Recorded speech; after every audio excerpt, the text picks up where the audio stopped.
County, help for first responders is now only a phone call away. A new program called SHIELD is providing behavioral health support to first responders who carry the weight of protecting our communities.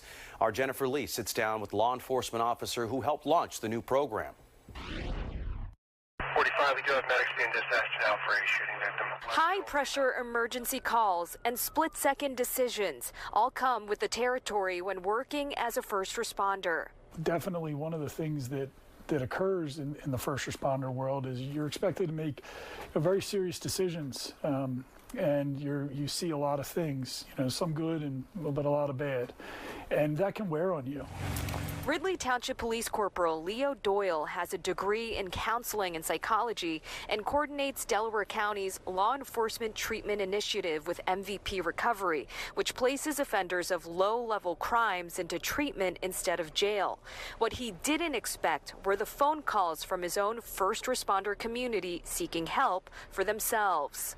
I'd say around 150 to 200 responders and military members in the last 5 years just taking phone calls and just trying to put them in the right place, whether it be a therapist or a treatment center. It prompted the launch of the SHIELD program at MVP Recovery, where Delaware County first responders, military members, and their families can now reach out and find a safe space to get connected to all levels of behavioral health support. When Leo brought to us that first responders, that there was a gap there of services and support for them, we wanted to step up and fill that gap. The First Responder Warm Handoff program is available 24/7 and can place first responders into treatment within minutes to an hour or connect them to Corporal Doyle within 24 hours to develop the right plan for them.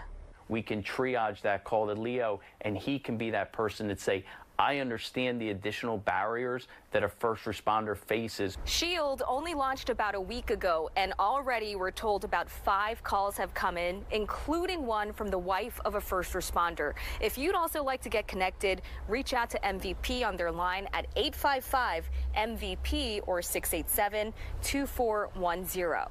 When our first responders are supported, our communities are safer. When you raise your hand up, it's a moment of strength, not a moment of weakness. Rather than carrying these burdens around, getting the help, you're being a leader. You're showing that it's okay that you need some help, and it's okay to get the help that you need. In Chester, Jennifer Lee, Fox 29 News.